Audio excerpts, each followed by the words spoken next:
നമുക്കിപ്പം ഇപ്പോൾ ഉള്ള ഒരു എന്താ പറയുക അറിവ് വെച്ച് നമുക്കിപ്പോൾ സാധിക്കുമോ? ഇനിയും അതിൻ്റെ കൂടുതലായിട്ടുള്ള അറിവുകളൊക്കെ നമുക്ക് കിട്ടണം. ഈ 2 കേസ് അതിൽ ഒരാളുടേത് ഇനി കൺഫർമേഷൻ വരാനുണ്ട്. എന്നാലും നമ്മളിപ്പം ഇങ്ങനെ അതായത് ഇപ്പം സിംറ്റംസ് പറയുന്നത് രോഗലക്ഷണങ്ങൾ കാണുന്നത് നമ്മൾ ആദ്യം പറഞ്ഞിരുന്ന മാതിരി പനി അങ്ങനെയൊന്നും എല്ലാവർക്കും വരുന്നില്ല. അപ്പം തലവേദന പലരും പറയുന്നുണ്ട്. അതുപോലെ തന്നെ കഴുത്തിൽ നെക്ക് സ്റ്റിഫ്നെസ് പറയുന്നുണ്ട്.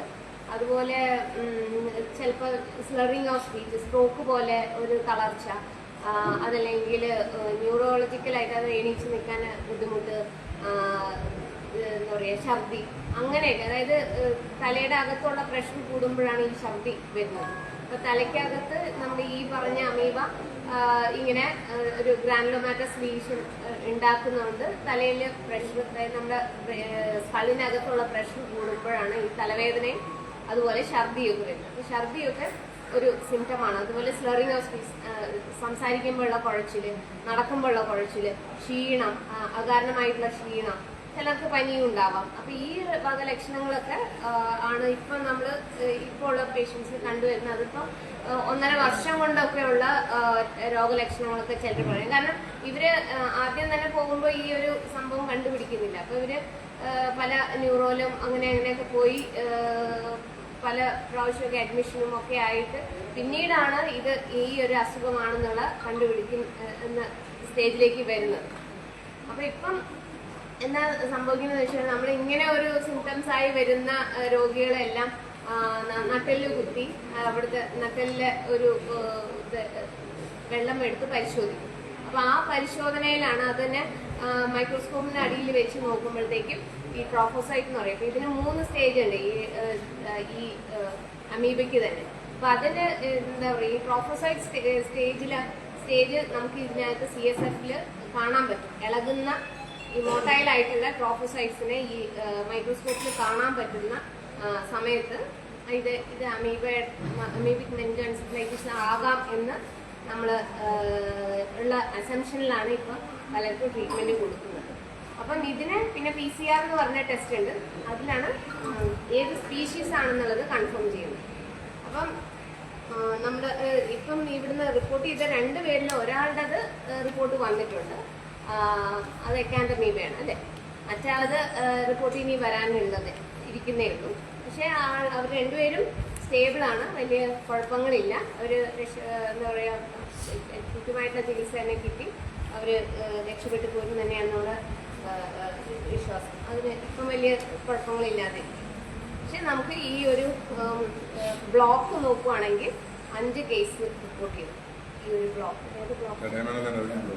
ചടയമാണ് റവന്യൂ ബ്ലോക്ക്. അതായത് നമ്മൾ നോക്കുവാണെങ്കിൽ ഒരു 5 കിലോമീറ്റർ റേഡിയസിൽ തന്നെയാണ് ഈ ഒരു 5 കേസ് റിപ്പോർട്ട് ചെയ്തിരിക്കുന്നത്. അതിൽ ഒരു ഡെത്തും ഉണ്ടായിട്ടുണ്ട്. അത് എന്നായിരുന്നു? അല്ല കറക്റ്റ് അല്ല, 2 ഡെത്ത് ഉണ്ടായിരുന്നു. ഒരെണ്ണം ഓഗസ്റ്റിൽ വിശ്വനാഥൻ ആചാരി എന്ന് പറഞ്ഞിട്ട്, പിന്നെ ബിജു ഇപ്പോൾ കഴിഞ്ഞ ദിവസം ഉണ്ടായത്. പിന്നെ ഇപ്പം 2 കേസ് നമുക്ക് ഓൾറെഡി 3 കേസ് ഇപ്പം ഹോസ്പിറ്റലുണ്ട്, മെഡിക്കൽ കോളേജ് ഹോസ്പിറ്റലിൽ ചികിത്സയിലുണ്ട്. ഇതെല്ലാം ഈ ഒരു ബെൽറ്റിൽ വരുന്ന ഇതാണ്. വേറെ എന്തെങ്കിലും ഇതിനെ കണക്ട് ചെയ്യുന്ന സംഭവങ്ങളുണ്ടോ എന്നുള്ളത് നമുക്ക് ഇനി കൂടുതൽ പഠനങ്ങൾ ആവശ്യമായിട്ട് വരുന്നുണ്ട്. അത് നമ്മൾ അതിൻ്റെ എന്താ പറയുക കൃത്യമായിട്ടുള്ള ആരൊക്കെയാണ് ഇതിനെ ബന്ധപ്പെടുന്നതെന്ന് വെച്ചാൽ അത് ബന്ധപ്പെട്ട് കൂടുതൽ വിവരങ്ങൾ ലഭ്യമാക്കാനായിട്ട് ശ്രമിക്കുന്നുണ്ട് നമ്മുടെ സൈഡിൽ. കൂടുതലായിട്ട് എന്തെങ്കിലും ഡോക്ടർക്ക് പറയാനുണ്ടോ? ഫൈൻഡിങ്സ് അതാണ് ഞാൻ പറഞ്ഞത്. ഇപ്പൊ നമുക്ക് ലഭ്യമായ വിവരങ്ങൾ അനുസരിച്ചിട്ട് സ്റ്റാഗ്നന്റ് വാട്ടറാണ് സ്റ്റാഗ്നന്റ് വാട്ടറിലാണ് കൂടുതലും കാണപ്പെടുന്നത്. അത് അടിയിൽ ഇങ്ങനെ കുളമൊക്കെ ആണെങ്കിൽ കൂടുതൽ നാൾ ക്ലീൻ ചെയ്യാതെയൊക്കെ വരുമ്പോഴത്തേക്ക് അടിയിൽ തട്ടിലാണ് പോയി നിൽക്കുക. അപ്പൊ ചളിയൊക്കെ ഇങ്ങനെ ഇളക്കി അങ്ങനെയൊക്കെ കുടിച്ചൊക്കെ കുളിക്കുമ്പോഴത്തേക്കും അതെല്ലാം പുറത്തു വരാനുള്ള സാധ്യത. അപ്പോൾ അതാണ് ഒരു കാരണം. അപ്പം നമുക്ക് പ്രിവെൻഷൻ എന്ന് പറയുന്നത് നമുക്ക് ക്ലോറിനേറ്റ് ചെയ്ത വെള്ളം ഉപയോഗിക്കുക എന്നുള്ളത്. അപ്പോൾ വെൽസ് ഒക്കെ ക്ലോറിനേറ്റ് ചെയ്യുക, നമ്മുടെ കുടിവെള്ള സ്രോതസ്സുകളൊക്കെ ക്ലോറിനേറ്റ് ചെയ്യുക. ഇതുപോലെ കെട്ടിക്കിടക്കുന്ന ജലാശയങ്ങൾ പറ്റുമെങ്കിൽ പറ്റാവുന്നതെല്ലാം ക്ലീൻ ചെയ്തിട്ട് ഉപയോഗിക്കാൻ നോക്കുക. അതല്ലാത്തതിൽ നമുക്ക് എന്താ പറയാ, ആൾക്കാരോട് തൽക്കാലം ഇറങ്ങരുതെന്ന് പറയാനേ പറ്റുള്ളൂ. ഇതിൽ കൂടുതൽ ഒരു ഇൻഫർമേഷൻ കിട്ടുന്നവരെ നമുക്ക് ഇങ്ങനെ ചെയ്യാൻ പറ്റുള്ളൂ.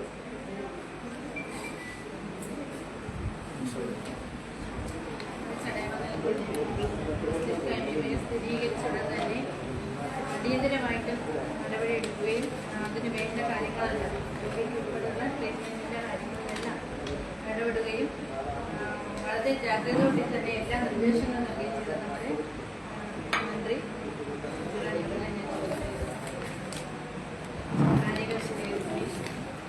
പ്രിയങ്കരിയായ നമ്മുടെ അധ്യക്ഷ സ്റ്റാൻഡിംഗ് കമ്മിറ്റി ചെയർപേഴ്സൺ കൂടിയായ ശ്രീമതി റീജ, നമ്മുടെ വേദിയിലുള്ള DMO ഓഫീസിൽ നിന്നും ഇതിവിടെ എത്തിയ പ്രിയപ്പെട്ട രേഖ, അതോടൊപ്പം തന്നെ മെഡിക്കൽ ഓഫീസർ ജിത്തു, ഹെൽത്ത് ഇൻസ്പെക്ടർമാർ, ഹെൽത്ത് സൂപ്രണ്ട്, അതോടൊപ്പം തന്നെ നമ്മുടെ സ്വാഗതം പറഞ്ഞ വിഷ്ണു, ബ്ലോക്ക് പഞ്ചായത്തിൻ്റെ വൈസ് പ്രസിഡന്റ് സഖാവ് ഹരി, വിവിധ രാഷ്ട്രീയ കക്ഷി നേതാക്കന്മാരായിട്ടുള്ള പ്രിയപ്പെട്ടവർ, പ്രിയങ്കരായ ഈ പരിപാടിയിൽ പങ്കെടുക്കുന്ന പ്രിയപ്പെട്ട സഹോദരി സഹോദരങ്ങളെ, സുഹൃത്തുക്കളെ, ആരോഗ്യ വിഭാഗത്തിലെ പ്രിയപ്പെട്ട ഉദ്യോഗസ്ഥരെ, മാധ്യമ സുഹൃത്തുക്കളെ, വളരെയധികം ദുഃഖം തോന്നുന്ന കാര്യങ്ങളാണ് നമ്മുടെ ചടയമംഗലത്ത് ഇപ്പം നടന്നുകൊണ്ടിരിക്കുന്നത്.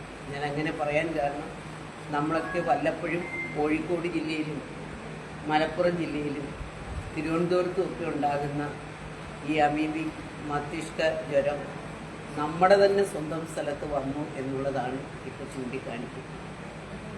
മുമ്പൊക്കെ നമ്മൾ അന്യ ജില്ലകളിലാണ് ഇത് ചൂണ്ടിക്കാണിക്കപ്പെടുമ്പോഴും നമ്മൾ വളരെ ആകാംക്ഷപൂർവ്വം ഇരിക്കും, ഇതെങ്ങനെയാണ്, ഇതിന് ഏതെങ്കിലും മരുന്നുകൾ കണ്ടെത്തിയിട്ടുണ്ടോ, ഇതിന് ട്രീറ്റ്മെൻറ്റ് ചെയ്ത് മാറ്റാൻ പറ്റാവുന്ന തരത്തിലുള്ളതാണോ എന്നൊക്കെ നമ്മൾ ചിന്തിക്കാറുണ്ടായിരുന്നു. പലരുമൊക്കെ മരണപ്പെട്ട അവസ്ഥയാണ് വന്നത്. നമ്മുടെ നാട്ടിലും കടയ്ക്കൽ പ്രദേശത്ത് ബിജു ഉൾപ്പെടെയുള്ളവർ മരണപ്പെട്ടു എന്നുള്ളതാണ്. ഞാനിന്നും രാവിലെ ആ വീട്ടിൽ പോയിരുന്നു. അപ്പോൾ നമുക്ക് ആദ്യം ഉണ്ടായത് കടയ്ക്കൽ പ്രദേശത്താണ്. കടയ്ക്കലെ നമ്മുടെ അമ്പലക്കുളവുമായിട്ട് ബന്ധപ്പെട്ടിട്ടാണ്. അവിടെ കുളിച്ചു എന്ന തരത്തിലാണ് ഒരുപാട് കുട്ടികൾ അവിടെ പോയി. നമുക്കറിയാം, വൈകിട്ടും രാവിലെയും ഒക്കെ കുളിയും ഉൾപ്പെടെ നടത്തുന്ന കുട്ടികൾ നമുക്ക് അവിടെ ധാരാളം. അപ്പോൾ അതുകൊണ്ട് വളരെ അടിയന്തരമായിട്ട് തന്നെ നമ്മുടെ വകുപ്പ് മന്ത്രിയെ ഞങ്ങൾ ആദ്യം വിവരം അറിയിച്ചു. DMO ഓഫീസ് മുഖേന വിവരം കൊടുത്തു. ഹെൽത്തുകാരെല്ലാം എത്തി.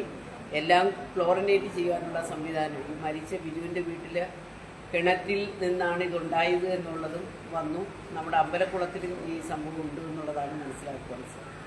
അതുകൊണ്ട് അമ്പലക്കുളത്തിൽ കുളിച്ചവരെ എല്ലാം നമ്മൾ വളരെ ശ്രദ്ധാലുവാകണം എന്ന തരത്തിൽ പഞ്ചായത്ത് അറിയിപ്പൊക്കെ നല്ലതുപോലെ പഞ്ചായത്തിൻ്റെ 4 വീട്ടിൽ കൊടുത്ത് അവിടെ ബോർഡൊക്കെ സ്ഥാപിതമാക്കി. അമ്പലക്കുളത്തിൽ ഇപ്പോൾ ആരും ഇറങ്ങാത്ത സ്ഥിതിവിശേഷമാണ്. കാരണം അവിടെ നമുക്ക് ക്ലോറിനേറ്റ് ചെയ്യാൻ പറ്റാത്തൊരു സ്ഥിതിയാണ്. ഒരുപാട് മീനുകളാണ് കിടക്കുന്നത്. എല്ലാതരം ജീവികളും ആ അമ്പലക്കുളത്തിനകത്തുണ്ട്. വലിയ വലിയ മത്സ്യങ്ങൾ ഉൾപ്പെടെ, ആമ ഉൾപ്പെടെ എല്ലാം ഉണ്ട്.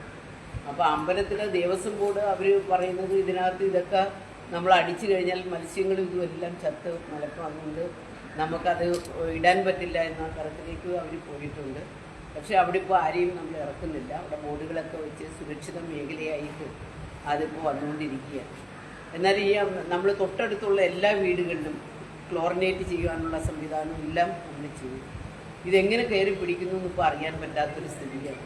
ഇത് വീട്ടിലെ കിണറ്റിലുണ്ട് എന്ന് പറയുന്നു, കുളങ്ങളിലുണ്ട് എന്ന് പറയുന്നു. ഇപ്പോൾ ഇതെല്ലാ ഭാഗത്തും ഉണ്ട്. ഇപ്പോൾ നമ്മൾ ശ്രദ്ധിക്കേണ്ടത്, ഈ ഒറ്റയ്ക്ക് കിടക്കുന്ന ഒരുപാട് കുളങ്ങളുണ്ട്, പലതും ഉപയോഗിക്കാതെ കിടക്കുന്നതാണ്. അതിനകത്തൊക്കെയാണ് പലപ്പോഴും നമ്മുടെ കുട്ടികളും മുതിർന്നവരും ഒക്കെ പോയി ഇറങ്ങുന്നത്. അപ്പോൾ നിശ്ചലമായി കിടക്കുന്ന അത്തരത്തിലുള്ള കുളങ്ങളിൽ ഇറങ്ങാൻ പാടില്ല എന്നുള്ള കർശനമായ നിർദ്ദേശങ്ങൾ നമുക്കിവിടെ കൊടുക്കണം.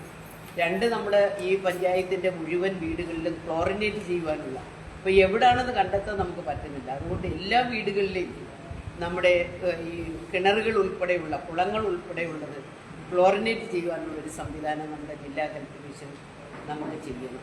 അതാണ് അടിയന്തര പ്രാധാന്യം കൊടുത്തുകൊണ്ട് നമ്മൾ ചെയ്തത്. 2, നമുക്ക് വെള്ളത്തിൽ മുങ്ങിക്കഴിഞ്ഞാൽ ഇപ്പോൾ പറയുന്നത്, മന്ത്രി ഉൾപ്പെടെ പറഞ്ഞത്, മൂക്കിലൂടെ വെള്ളം കയറി കഴിഞ്ഞാൽ വളരെ പെട്ടെന്ന് അങ്ങനെയുള്ള വെള്ളം മണ്ടയിൽ ചെന്ന് കയറി തലച്ചോറിനെയാണ് ഇത് ആദ്യം ബാധിക്കുന്നത് എന്ന തരത്തിലുള്ള നിർദ്ദേശങ്ങളാണ് ഇപ്പോൾ പൊതുവിൽ വന്നിരിക്കുന്നത്. അപ്പോൾ ഇന്ന് കടയ്ക്ക് ചെന്നപ്പോൾ അറിയാൻ കഴിഞ്ഞത് അദ്ദേഹത്തിൻ്റെ കാലിലൊരു മുറിവുണ്ടായിരുന്നു. പലവിധ അസുഖങ്ങളുണ്ടായിരുന്നു. 46 വയസ്സുകാണ്ടേ ഉള്ളൂ. പക്ഷെ ആ മുറിവിലൂടെ കയറി എന്നുള്ളതാണ് ഇപ്പോൾ അവർ പറയുന്നത്. കാരണം കുറച്ച് നാളുകളായിട്ട് അദ്ദേഹത്തിന് അസ്വസ്ഥതയും ഒക്കെയായിരുന്നു. ഇത് നീണ്ടു നിന്ന് പലവിധ ട്രീറ്റ്മെൻറ്റ് ചെയ്ത് അവസാനമാണ് ഇതാണ് എന്നുള്ള ഒരു ചെറിയ സൂചന അവർക്ക് കിട്ടുന്നത്. അപ്പോൾ അതങ്ങനെ ഒരുപാട് നാൾ ഇപ്പോൾ ഇതേ പറഞ്ഞതുപോലെ 1.5 വർഷക്കാലമൊക്കെ നമ്മുടെ ബോഡിയിൽ ഇത് ഈ അണു നിൽക്കും എന്നുള്ളതാണ് യാഥാർത്ഥ്യം. അതുകൊണ്ട് നമ്മൾ ചെയ്യേണ്ടത് നമ്മുടെ കുഞ്ഞുങ്ങളെ ഉൾപ്പെടെ സംരക്ഷിക്കുക, നമ്മുടെ വീട്ടിലെ എല്ലാവരെയും സംരക്ഷിക്കുക. നമ്മൾ ഇത്തരത്തിലുള്ള കുളങ്ങളിലോ ഈ ചാലുകളിലോ ഇതിലൊന്നും പോയി തലമുക്കാനോ അല്ലെങ്കിൽ കുളിക്കാനോ ഒന്നും പോകാതിരിക്കാനുള്ള സംവിധാനം ആദ്യം ആലോചിച്ച് നമ്മുടെ വീടുകളിൽ ഉൾപ്പെടെ ക്ലോറിനേറ്റ് ചെയ്യുവാൻ, നമ്മുടെ വീട്ടിലെ കിണറുകൾ ഉൾപ്പെടെ അത് ചെയ്യാനുള്ള സംവിധാനത്തിലേക്ക് വരണം. പിന്നെ നല്ലൊരു അറിയിപ്പ് പഞ്ചായത്തിൽ നമുക്കൊന്ന് കൊടുക്കേണ്ടി വരും. കാരണം ഇത് തൊട്ടടുത്ത പഞ്ചായത്തിൽ വന്നിട്ടാണ് ഇപ്പോൾ നമുക്ക് ഇങ്ങോട്ട് വന്നിരിക്കുന്നത്. അപ്പോൾ ഈ ചുറ്റുപാടുമുള്ള 5 കിലോമീറ്റർ ചുറ്റളവ് മാത്രമല്ല നമുക്ക് എല്ലായിടവും ശ്രദ്ധിക്കുന്ന തരത്തിലേക്ക് ഇനിയിപ്പോൾ പോകണം. കാരണം എവിടുന്ന് എപ്പോൾ പൊട്ടിപ്പുറപ്പെടുന്നു എന്നുള്ളത് അറിയാൻ പറ്റാത്തൊരു സ്റ്റേജിലേക്ക് പോകുകയാണ്. എന്തായാലും ഒരു നിർദ്ദേശം ഇപ്പോൾ മസ്തിഷ്ക ജ്വരം എന്ന പേരിൽ ജാഗ്രത പാലിക്കാമെന്ന പേരിലൊരു നോട്ടീസൊക്കെ ഉണ്ട്. ഒക്കുമെങ്കിൽ ഇത് നമുക്ക് വീടുകളിൽ എത്തിക്കുവാനുള്ള സംവിധാനം, ഇതൊക്കെ എല്ലാ ആൾക്കാരും ഒന്ന് വായിക്കുവാനുള്ള സംവിധാനത്തിലേക്ക് നമ്മൾ പോകണം. കുഞ്ഞുങ്ങളെ വളരെ ശ്രദ്ധയോടുകൂടി നമുക്ക് കൊണ്ടുവരാനുള്ള ശ്രമം ചെയ്യണം. ഇവിടെ എന്തായാലും അറിഞ്ഞപ്പോൾ തന്നെ പഞ്ചായത്ത് തന്നെ വളരെ പെട്ടെന്ന് സ്പീഡപ്പ് ചെയ്തുകൊണ്ട് തന്നെ ഹെൽത്ത് വിഭാഗത്തിനെ അറിയിക്കുക. അവർ ഈ പ്രദേശത്തെല്ലാം പോയി ക്ലോറിനേറ്റ് ചെയ്യാനുള്ള സംവിധാനമൊക്കെ മുൻകൈ എടുക്കുവാൻ നമ്മുടെ ഗ്രാമപഞ്ചായത്തിന് കഴിഞ്ഞിട്ടുണ്ട്. ഹെൽത്ത് വിഭാഗം ഉണർന്ന് പ്രവർത്തിച്ചു എന്നുള്ളത് യാഥാർത്ഥ്യമാണ്. ഇന്നലെ ഞാൻ അറിഞ്ഞപ്പോഴാണ്, ഞാൻ വയനാട് നിൽക്കുമ്പോഴാണ് മന്ത്രി അപ്പം തന്നെ ഞാൻ വിളിച്ചു. മന്ത്രി ഇന്ന് വയനാട്ടിലുണ്ട്. അപ്പോൾ അത് വളരെ പെട്ടെന്ന് തന്നെ അവർ DMO ഓഫീസിലും അറിയിപ്പ് കൊടുക്കാൻ ഞാൻ തന്നെ DMOയെ വിളിച്ചു. അപ്പോൾ ഇദ്ദേഹത്തിന് വിടാം എന്നുള്ള ഒരു ഏർപ്പാട്, കാരണം അവിടെ ഇതിൻ്റെയൊക്കെ ജില്ലയുടെ ചാർജുള്ള വ്യക്തി കൂടിയാണ്. അപ്പോൾ അന്നേരം DMO പറഞ്ഞു ഇദ്ദേഹത്തിന് വിടാം. 2 മണിക്ക് പഞ്ചായത്തിൽ നമ്മുടെ വിവിധ രാഷ്ട്രീയ കക്ഷി നേതാക്കന്മാരുടെ ഉൾപ്പെടെയുള്ള ഇവിടുത്തെ ജനങ്ങളുടെ ഉൾപ്പെടെയുള്ള ഒരു മീറ്റിംഗ് കൂടുന്നുണ്ട്. അപ്പോൾ ആൾക്കാരുടെ ആശങ്കയൊക്കെ ഒന്ന് കേൾക്കുക, എന്താണ് പരിഹാര നിർദ്ദേശം നമുക്ക് ചെയ്യുവാൻ പറ്റാവുന്നത്, അതുൾപ്പെടെ റിപ്പോർട്ട് ചെയ്യണം എന്ന തരത്തിലാണ് അവരെല്ലാം എത്തിയത്. അതുകൊണ്ട് 5 കിലോമീറ്റർ ചുറ്റുപാട് മാത്രമല്ല, നമുക്ക് ഈ പഞ്ചായത്ത് മുഴുവൻ നമുക്ക് ക്ലോറിനേറ്റ് ചെയ്യുവാനും ശുദ്ധമായ ജലം, തിളപ്പിച്ചാറ്റിയ വെള്ളം മാത്രമേ കുടിക്കാവൂ എന്ന തരത്തിലേക്കുള്ള ഒരു അറിയിപ്പ് എല്ലാം പോയാൽ നമുക്ക് കുറച്ചിതിൽ നിന്നും നമുക്ക് ഈ അസുഖത്തിൽ നിന്നും, ഈ അസുഖബാധിത നമുക്കുണ്ടാകാതിരിക്കുവാനുള്ള പരിശ്രമം നമുക്ക് നോക്കാമെന്നാണ് ഈ അവസരത്തിൽ പറയുന്നത്. എന്തായാലും വളരെ പെട്ടെന്ന് തന്നെ ഇതിനൊരു ഒരു രൂപം കൊടുക്കുവാനും ഇത് നമ്മുടെ പഞ്ചായത്ത് ഒട്ടാകെ ഒരു അറിയിപ്പ് പോലെ പോകുവാനും ക്ലോറിനേറ്റ് ചെയ്യുവാനും ഒക്കെ സംവിധാനമൊരുക്കിയ ഗ്രാമപഞ്ചായത്തിനെ ഞാൻ ഈ അവസരത്തിൽ അഭിനന്ദിക്കുകയാണ്. തുടർന്നുള്ള ദിവസങ്ങളിലും നമുക്കിതിൻ്റെ പ്രവർത്തനം മെച്ചമായ നിലയ്ക്ക് കൊണ്ടുപോകുവാൻ, കൂടെ ഇതിൻ്റെ റിപ്പോർട്ട് നോക്കുവാനും. ഇപ്പോൾ 2 പേര് മരിച്ചു എന്ന് പറഞ്ഞു, 3 പേര് ആശുപത്രിയിലുണ്ട്. അവർക്ക് പക്ഷേ സീരിയസ് അല്ല എന്നുള്ള നിലയിലാണ് ഇന്നലെ അറിയിപ്പ് നമുക്ക് കിട്ടിയത്. എന്നാലും ശരി, നമുക്കതൊന്ന് നല്ലതുപോലെ പരിശോധിക്കുവാൻ, കൂടെ ഇവിടെ വരുവാൻ, പഞ്ചായത്തുമായി ചേർന്ന് ഇതിൻ്റെ തുടർ പ്രവർത്തനങ്ങൾ നമുക്ക് എങ്ങനെയൊക്കെയാണ് നമുക്ക് ചെയ്യാൻ സാധിക്കും, ഓരോ ദിവസവും അതൊന്ന് നിരീക്ഷിച്ചുകൊണ്ടുള്ള ഒരു പ്രവർത്തനത്തിലേക്ക് നമ്മൾ പോകണം. ഇപ്പോൾ നമ്മുടെ സംസ്ഥാനം ഒട്ടാകെ, ഇപ്പോൾ തിരുവനന്തപുരം ജില്ലയിലും ഒക്കെ ഇപ്പോൾ വന്നു കഴിഞ്ഞു. അപ്പോൾ പല ജില്ലകളിലേക്കും ഇപ്പോൾ അത് പടർന്നു പിടിക്കുന്നൊരവസ്ഥയാണ് വരുന്നത്. അല്ല, കോവിഡ് എങ്ങനെയാണ് കേരളത്തിലേക്ക് വന്ന് അതേപോലെ ഒരു കടന്നുവരവ് നമ്മുടെ ഇതിനും വന്നിട്ടുണ്ട് എന്നുള്ളതാണ് ചോദ്യം. അതുകൊണ്ട് തുടക്കത്തിലേ അത് ഇല്ലായ്മ ചെയ്യാനുള്ള പ്രവർത്തനത്തിലേക്ക് നമുക്ക് ഒത്തൊരുമിച്ച് നിന്ന് എല്ലാവരും കൂടി ചേർന്നു എന്നുള്ളൊരു പ്രവർത്തനം നമുക്ക് വരും ദിവസങ്ങളിൽ നടത്തണം എന്ന് മാത്രമേ ഈ അവസരത്തിൽ പറയുന്നു.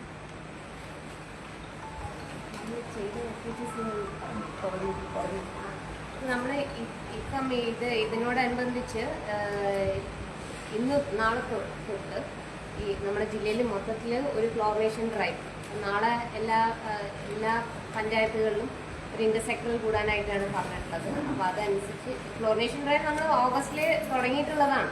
അപ്പോൾ അതിന് കുറച്ചും കൂടെ ഊർജിതമായിട്ട് ഈ വരുന്ന ആഴ്ച 21 തൊട്ട് 25 വരെ നമ്മൾ ഇൻസ്റ്റിറ്റ്യൂഷൻസ് ബേസ് ചെയ്തിട്ടുള്ള പബ്ലിക് ഇൻസ്റ്റിറ്റ്യൂഷൻസും അതുപോലെ വർക്ക് പ്ലേസസ് എല്ലാം ചെയ്യാൻ, പിന്നീട് വരുന്ന ആഴ്ചയിൽ വീടുകൾ കേന്ദ്രീകരിച്ച്, ഓൾറെഡി വീടുകൾ ചെയ്തിട്ടുണ്ട്, വീടുകൾ കേന്ദ്രീകരിച്ച് ഇനിയുള്ള ബാക്കിയുള്ള കിണറുകൾ ഏതൊക്കെയാണെന്ന് മാപ്പ് ചെയ്ത് അതിൻ്റെ കൂടെ തന്നെ വിവരശേഖരണവും കൂടെ, എത്ര കിണറുകളുണ്ട്, ഓരോ വാർഡിൽ എത്ര കിണറുകളുണ്ട്, അതിൽ എത്രണ്ണം ക്ലോറിനേറ്റ് ചെയ്തു എന്നുള്ള രീതിയിൽ ഒരു വിവരശേഖരണവും അതിൻ്റെ റിപ്പോർട്ടിങ്ങും ഡെയിലി ബേസിസിൽ റിപ്പോർട്ട് ചെയ്യാനുള്ള ഒരു സ്പ്രെഡ്ഷീറ്റും എല്ലാം നമ്മൾ റെഡിയാക്കിയിട്ടുണ്ട്.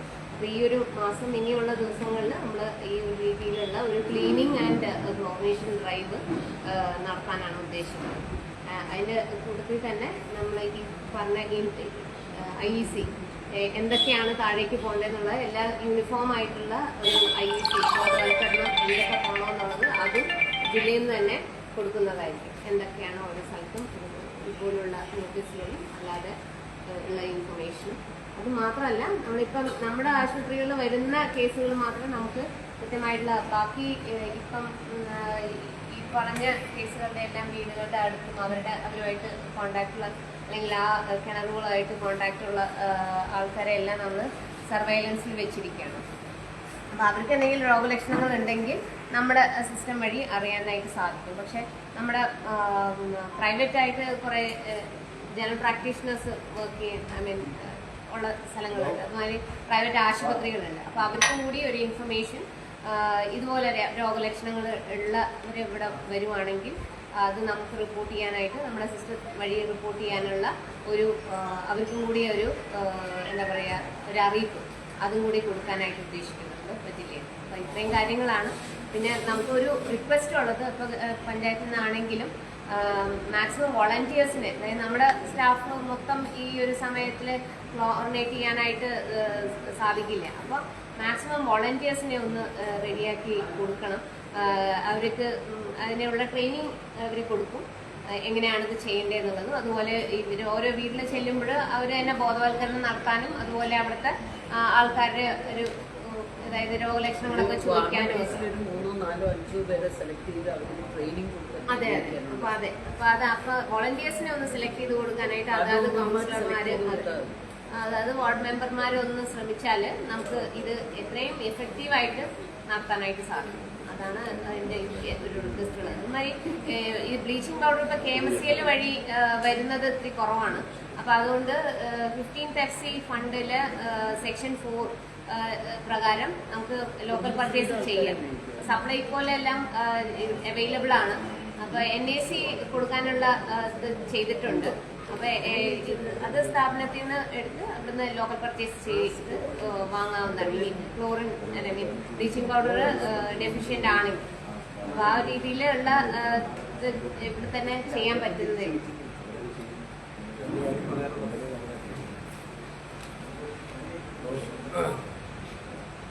ഈ അമീബിയ ഉണ്ടാക്കിയെടുക്കുന്ന അപകടത്തെ സംബന്ധിച്ച് ഞങ്ങൾക്ക് ബോധ്യപ്പെടാവുന്ന രീതിയിൽ കാര്യങ്ങൾ പ്രസന്റ് ചെയ്തു.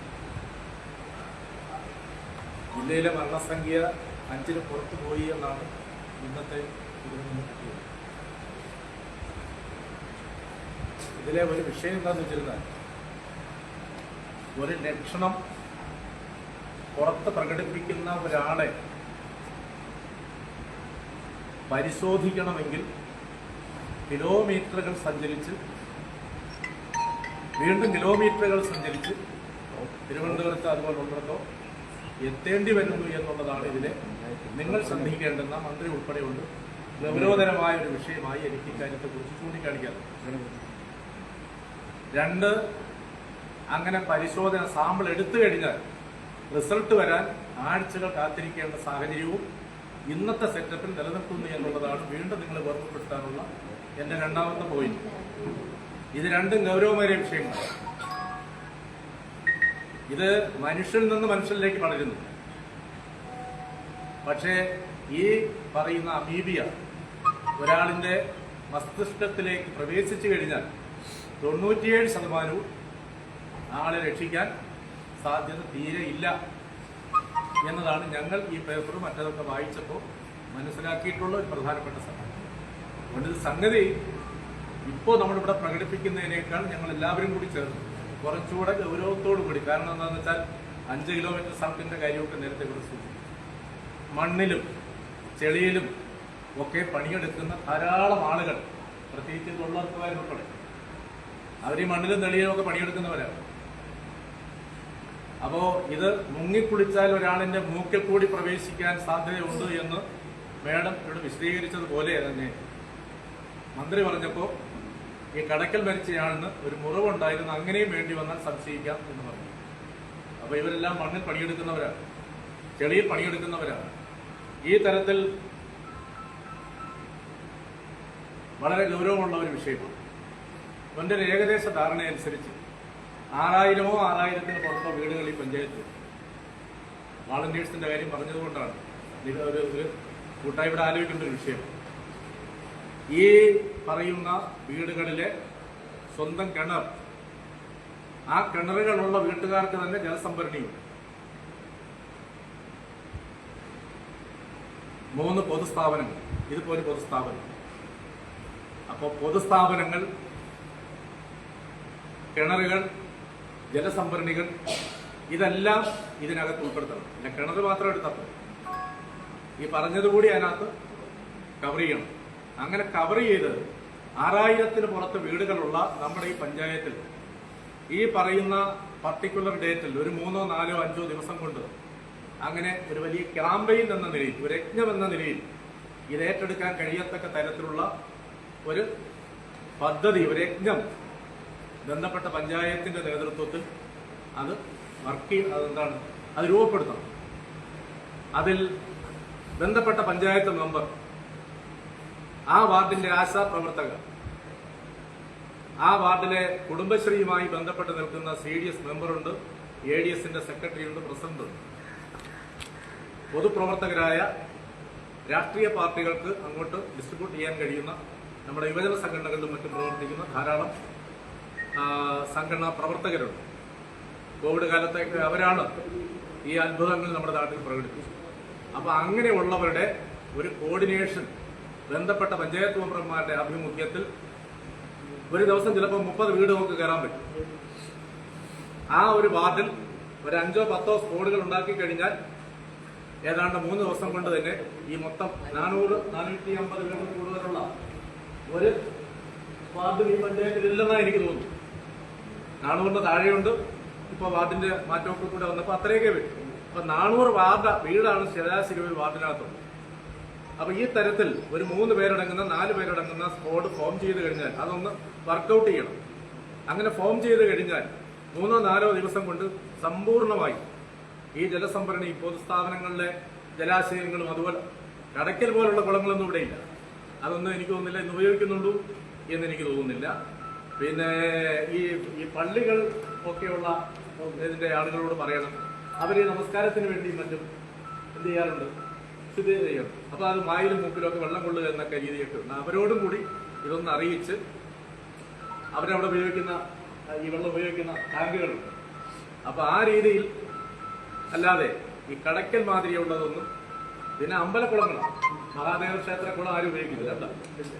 ഒരിടത്തെ ക്ഷേത്രക്കുളത്തിലും ഇനി അവിടുത്തെ ജീവനക്കാരെങ്കിലും ഉപയോഗിക്കുന്നുണ്ടോ എനിക്കറിയില്ല. വൈക്കോട്ട് ഉത്സവം അങ്ങനെ ചെയ്യുന്നോന്ന് എനിക്കറിയില്ല. ഉണ്ടെങ്കിൽ അവരുമായിട്ട് കൂടി ബന്ധപ്പെടണം. അപ്പൊ അങ്ങനെയുള്ള രീതിയിലേക്ക് ഒന്ന് വർക്കൗട്ട് ചെയ്ത് ഒരു പ്രോഗ്രാം തയ്യാറാക്കി തീർച്ചയായിട്ടും പ്രസിഡന്റ് ഇപ്പോൾ ഇല്ലാത്തവിടെ പോയിരിക്കുകയാണ്. ഇവിടെ നേരത്തെ എത്തിയിരുന്നെങ്കിൽ ഒരു പ്രോഗ്രാം നമ്മളെ ഇപ്പം തന്നെ അവതരിപ്പിച്ച് ഒരു ഡേറ്റും കാര്യങ്ങളും ഒക്കെ തീരുമാനിക്കാൻ മതി. അതിനിപ്പോ കഴിയാതിരിക്കുന്നു. പക്ഷെ ബന്ധപ്പെട്ട ആളുകൾ ഈ യോഗം പിരിഞ്ഞാൽ അതൊന്ന്, എനിക്ക് തോന്നുന്നത് ഈ വാർഡ് മെമ്പർമാരുടെ നേതൃത്വത്തിൽ നാളെ ഒരു ദിവസം മാറ്റിയാൽ മറ്റന്നാൾ കൂടിക്കൂടെ, കൂടുന്നതിനകത്ത് ഈ പറഞ്ഞവരെ കൂടി ഉൾപ്പെടുത്താമല്ലോ. അവിടെ വെച്ച് തന്നെ ആ സ്ക്വാഡുകൾക്ക് രൂപം കൊടുക്കാമല്ലോ. എന്ന് മുതൽ എന്ന് വരെ എന്നുള്ള ഡേറ്റ് ഇപ്പോൾ ഇവിടെ പരസ്യമായി അനൗൺസ് ചെയ്ത് കഴിഞ്ഞാൽ നമുക്ക് പൊതുവെ ഈ നോട്ടീസും ബാക്കി കാര്യങ്ങളുമായിട്ട് മുന്നോട്ട് പോകാൻ കഴിയുന്ന രീതിയിലേക്ക് കാര്യങ്ങൾ വരും. അതുകൊണ്ട് നമ്മൾ കൂടിയ സ്ഥിതിക്ക് ഇത് കേട്ടോണ്ട് പോകാനല്ല, ഈ കൂടിയ സ്ഥിതിക്ക് ഈ ഗൗരവത്തെക്കുറിച്ചുള്ള വിശദീകരിച്ചതിന്റെ അടിസ്ഥാനത്തിൽ നാട്ടുകാർക്ക് ആകെ ഭയപ്പാടും അല്ലാത്തൊരു ഇതുമുണ്ട്. ആ നിലയ്ക്ക് നമുക്കൊരു വർക്കിലേക്ക് പോകാൻ, ഒരു ഉത്തരവാദിത്തം ഏറ്റെടുക്കാൻ എങ്ങനെ കഴിയും, അത് എന്ന് മുതൽ എന്നുള്ളതിനെ കുറിച്ച് ക്രിയാത്മകമായൊരു തീരുമാനം കൂടി ഈ യോഗത്തിലുണ്ടാവും.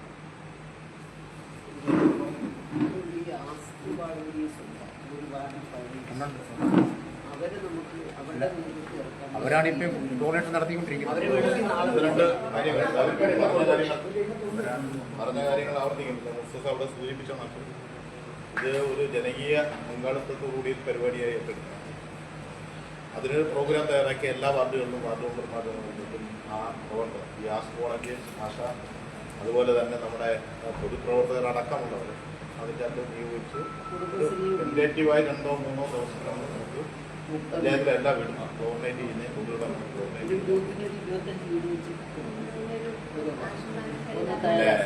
മറ്റൊരു പ്രശ്നം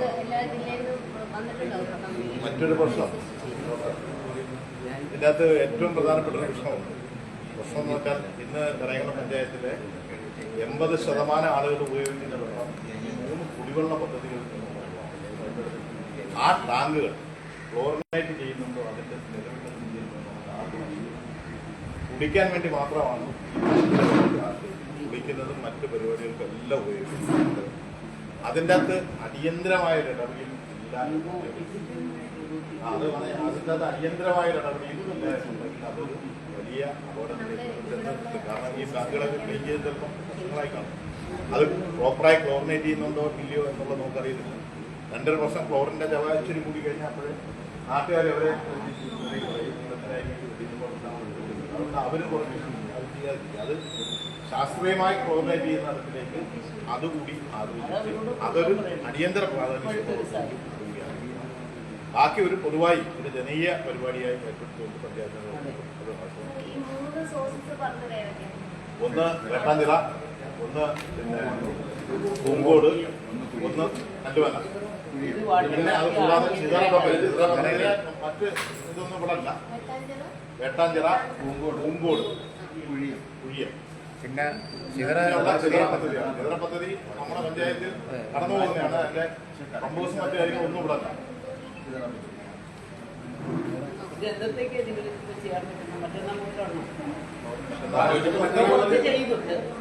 ഈ നോട്ടീസ്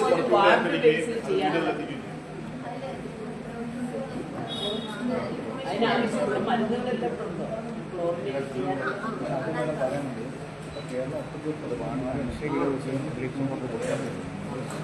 കേരളത്തിലെ ഇപ്പം നോക്കണ്ട, ഇപ്പൊ ഈ പിടിപെട്ട ഈ പ്രദേശം ബാക്കി നമുക്ക് പിന്നെ ചെയ്യാം. മറ്റന്നാൾ പോലും നിലവിലെ ഈ സാഹചര്യം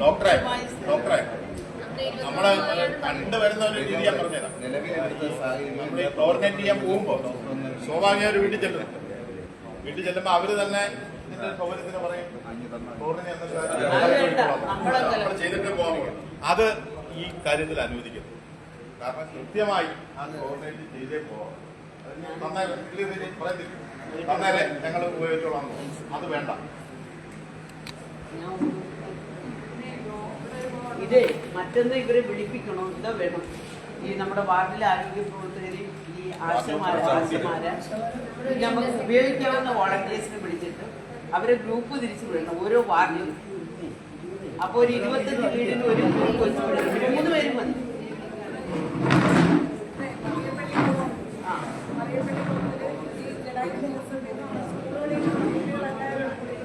അത് അവിടെ നമുക്ക് ബോർഡ് വെപ്പിക്കണം. പഞ്ചായത്തിന്റെ ബോർഡ് വെക്കണം കേട്ടോ. ആ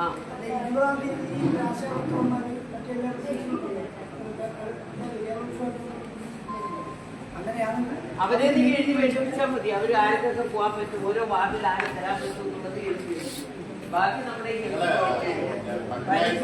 പഞ്ചായത്തിൽ കാര്യം ചെയ്യുക. ഓരോ വാർഡിലെയും എത്ര വോളണ്ടിയേഴ്സ് പൊതുപ്രവർത്തനം കൊടുക്കാൻ കഴിയുന്ന വോളണ്ടിയേഴ്സ് ലിസ്റ്റ് ഉണ്ടാക്കുക. അവരെ ലിസ്റ്റ് ഉണ്ടാക്കി വാർഡ് ബേസിൽ തന്നെ നടന്നുകൊണ്ടിരിക്കുന്നവർക്ക് 21 മുതലുള്ള പ്രവർത്തനമാണ്. അത്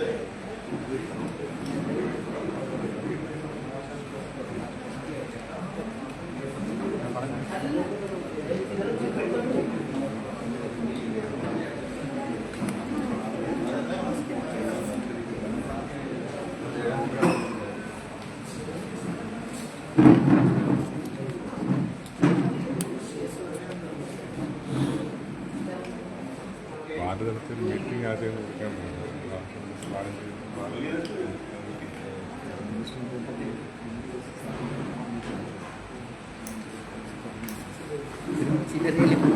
പോയിട്ട് ഞാൻ പെട്ടെന്ന് വരാം.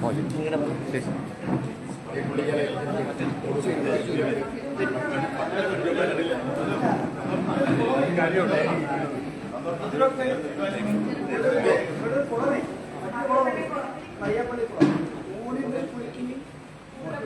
ഓരോരുത്തർ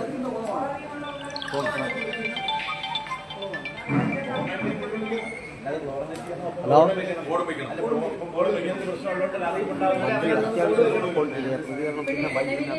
വാർഡുകളാണ് നമ്മൾ ഈ പ്രവർത്തനങ്ങളിൽ ഇവിടെ വരും ഇപ്പോൾ വെള്ളൂർ പറ സാഹചര്യം ഏതൊക്കെ വാർഡുകൾ അതിലൊന്ന് പ്രധാനപ്പെട്ട വെട്ടുവഴി മണ്ണാറുമ്പോൾ ആദ്യം 2 വാർഡ് എടുക്കണം. അതിനെക്കുറിച്ചൊരു വിശദീകരണം. നമസ്കാരം.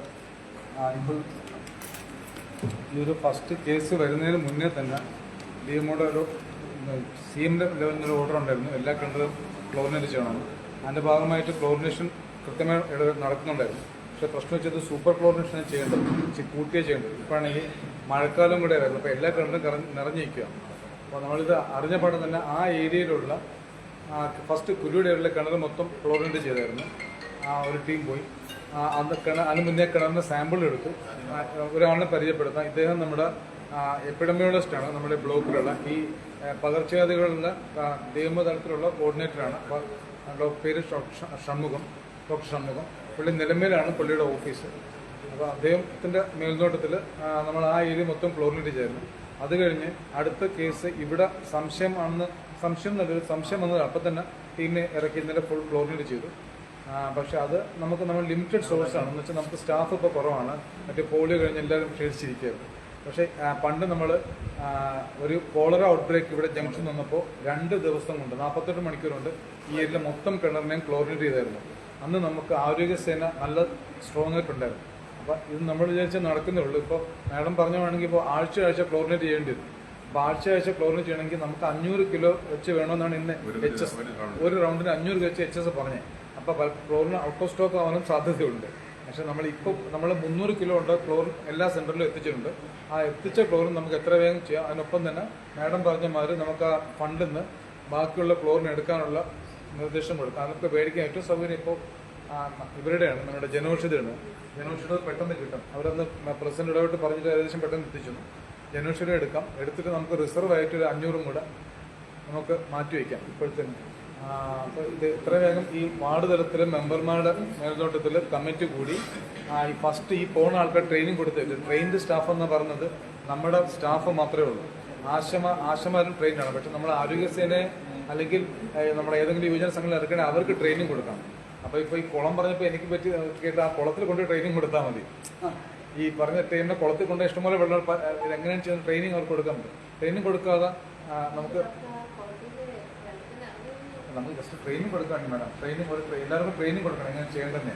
അല്ലെങ്കിൽ അവരും ഈ പോകുന്ന വോളണ്ടറി അവിടെ ചെന്നിട്ട് നേരെ കളിക്കുന്നു. ഈ വെള്ളം പരിശോധിച്ചാൽ ഡോക്ടറെ അറിയാൻ പറ്റും. വെള്ളം പരിശോധിച്ചാൽ അത് നമ്മൾ ഓരോ തവണയും ക്ലോറിനേറ്റ് ചെയ്തതിന് ശേഷം നമ്മുടെ ഒരു ഉപകരണം വെച്ച് അളന്ന് നോക്കാറുണ്ട്. അത് നമ്മൾ 1-2 സാമ്പിൾ നോക്കത്തുള്ളൂ. എല്ലാം നോക്കേണ്ട കാര്യമില്ല. ഇതിന്റെ പ്രശ്നം അളവാണ്. അപ്പോൾ നല്ല പൊക്കമുള്ള കണ്ടാണെങ്കിൽ കാര്യമായിട്ട് ബ്ലീച്ചിങ് പൗഡർ അകത്തോട്ട് കയറുക. നമ്മൾ ഉദ്ദേശിച്ചേക്കാളും ചിലപ്പോൾ 500 കിലോ നിൽക്കില്ല. അതൊരു പ്രശ്നം നേരിടുന്നുണ്ട്. പിന്നെ ഇവർ ട്രെയിൻഡ് ആയിരിക്കണം. ട്രെയിൻഡ് ആൾക്കാർ പോയി ചെയ്താലും ഉപയോഗമുള്ളൂ. അല്ലെങ്കിൽ അവസാനം ഫലത്തിൽ ഇത് പൊടി കൊണ്ട് കലക്കുന്ന പരിപാടിയായിട്ട് മാറും.